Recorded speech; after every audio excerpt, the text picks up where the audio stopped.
Omar Mohammed. He's a computer science and STEM lecturer, coordinator, and researcher with a solid background in electronics, telecommunication, and computer science. And he is dedicated to pioneering the research and empowering future tech leaders. Let's explore your journey with RoboGeek Academy. So, hi, Omar. Can you hear me? Hi, yes, I can hear you.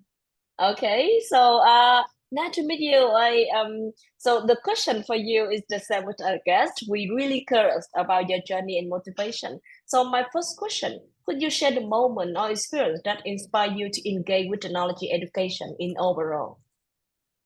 Yes, it started first when we participate as a students in science fair. And in science fair, there's a lot of science, technology.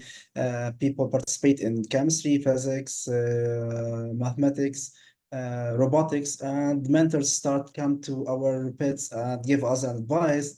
And we found and realized that there is a lot of transportive power through education. So everyone was found there is focusing about every single project.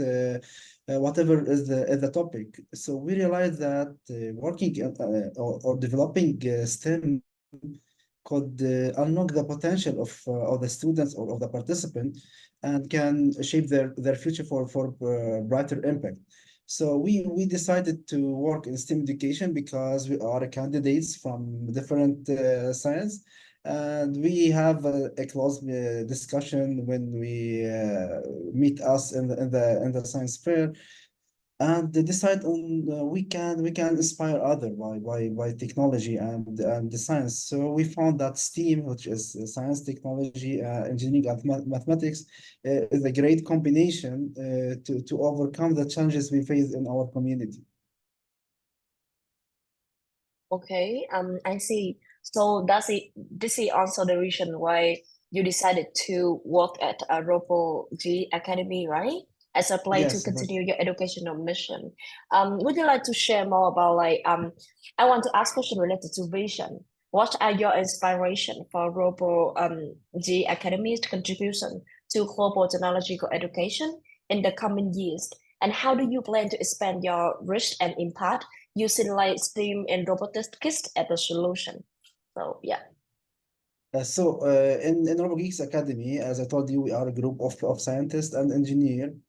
We are trying to reach more students or more participants from all the world. So we start as a local initiative, and after we realize the impact of STEAM education on the minds of students, of the participant, so we are aiming to go to the global. And recently we launched our mission from local to global, because we want to share the knowledge and find a collaborate participant company, tech institution. This collaboration will help us share the knowledge and proceed with our mission. So you can bring the knowledge from different country and participate in workshop, in challenges, and find solution. So when we share our solution, there's a great opportunity for us to enhance the solution, to take some insights from others solution, and proceed with finding more solution for the challenges we face in our community and in our world. As you know now, as technology is expanding and growing in a faster way, so every day and every moment we have a new challenge to face. So when you start collaborating and expand your target, so it's an opportunity for our geeks and for the other company to collaborate and find any solutions. Yeah, I see. So so as I know like you work at RoboGeek Academy at the executive director, right?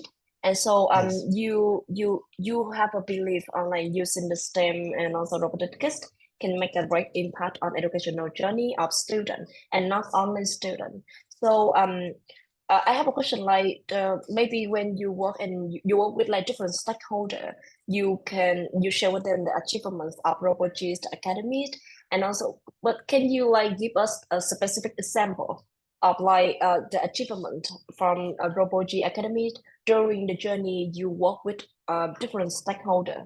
Yeah. So I will give you one example about Yes. this. We have a challenge in the last year in the first global challenge in Singapore. It's about finding a new energy resource, and this is a clean resource. So the main theme was about hydrogen. And in our country, Lebanon, we're still lacking the backbone or the infrastructure on how to support this new resources. So here's we found a challenge. So we recognize that we have to work in this project and find irreplaceable. So we start talking to stakeholders around in our country if someone have this infrastructure or can support or doing some research. So we didn't find anything.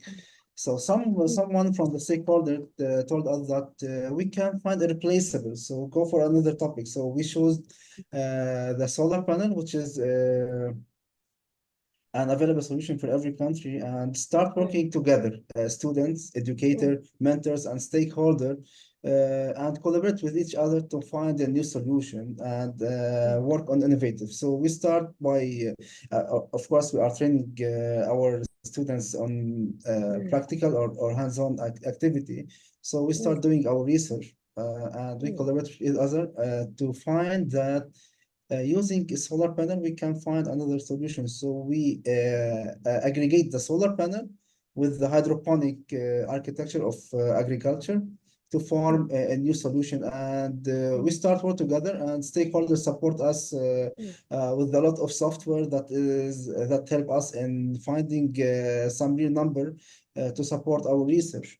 And then we come up with a solution that merged the soil, where to find a place to put the solar panel in such a way that doesn't affect the agriculture output.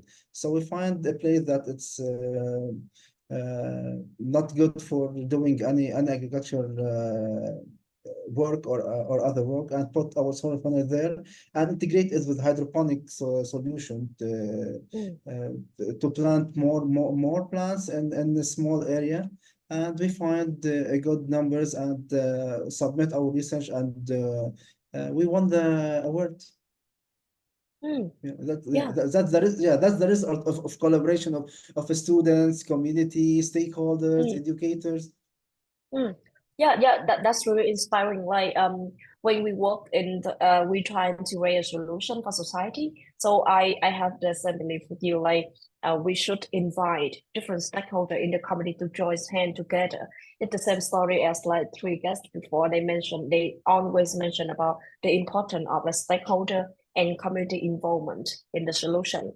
And so when you try to collaborate with others and you share about the technology solution from your side, from the academy, and also like you work with them. So what are the key challenges that you faced when you guys trying to like collaborate? Because I think maybe on the first time, like when you introduce the solution, maybe they have some question they're thinking about that, right?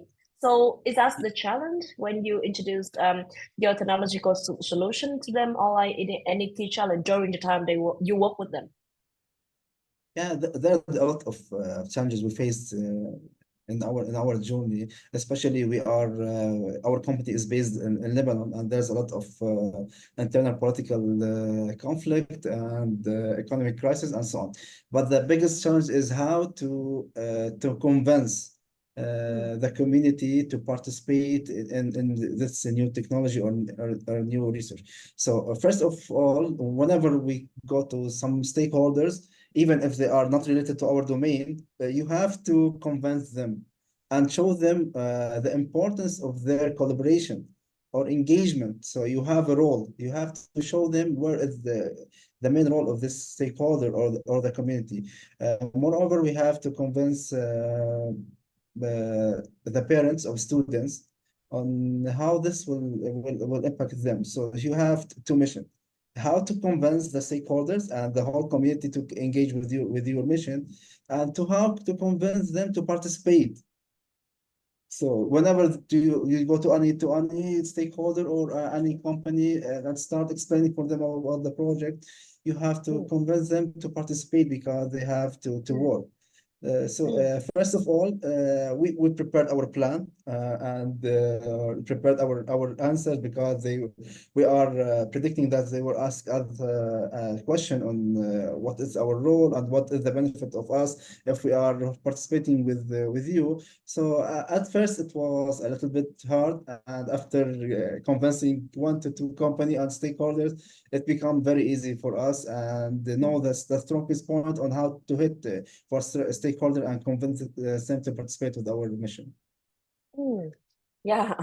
So I, as in like when I hear your story, I feel like, oh, it's really challenges when we try to solve them everything and to convince them to believe in the solution and ask them to join hands with you on doing the solution. So what's the long-term goals of the RoboGeek Academy? So the long-term goal when you collaborate with the stakeholder, with the community, and try to make the right impact for educational fields in overall. So yeah, we would love to hear that.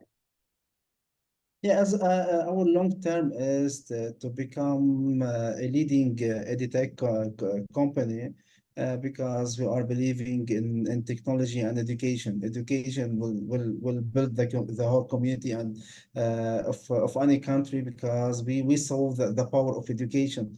Education can help everyone in motivating critical thinking, collaborate to find solution. We are planning to become a global lead edtech company, participate in the global events, make a collaboration with other companies in different country to find a solution because as you know now every problem in the country can be considered a world problem.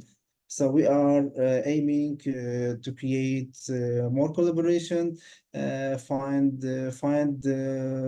someone who are interested in doing research like Cambria because we are all here in Cambria and your guests, we are sharing the same mission and everyone has his role. So collaborating with each other will help us proceed more and find more results and solutions. Oh, we really appreciate that, and we are so happy to hear that. Like we maybe like we are the same goals on trying to invite the community to join the solution, and together we can achieve and we can like make the greater impact for the society. And thank you for on the story on the sharing, and it's really inspiring and touching as well to hear the story from you. And so.